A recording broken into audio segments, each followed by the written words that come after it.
পরিণীতা ধারাবাহিকে দেখেছিলাম আমরা পারুল রায়ান নিজেদের মধ্যে সবসময় ঝামেলা করে।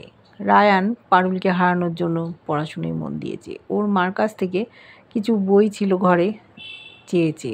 একটা বইয়ের মধ্যে হঠাৎ ছবি দেখে অবাক হয়ে গেছে। ওরা গিয়েছিল একজনের খোঁজে, যে কিনা ওদের দাদুর প্রাক্তন কর্মচারী।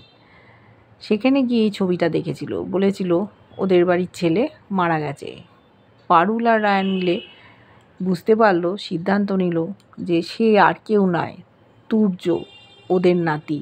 সেই তুর্যই হয়তো বদলা নেওয়ার জন্য উঠে পড়ে লেগেছে, বারবার ওদের সামনে চলে আসছে। দাদু গেছিল কাজে, বাড়ি ফেরেনি। রায়ান পারুল দৌড়ে গেছে। ওদিকে দাদু কাজ ছেড়ে যখন গাড়ি করে ফিরছে, দেখছে সামনে একজন কেউ বাইক নিয়ে দাঁড়িয়ে আছে। দাদু গেছে তার সাথে কথা বলতে, দেখেছে ওটা তুর্য।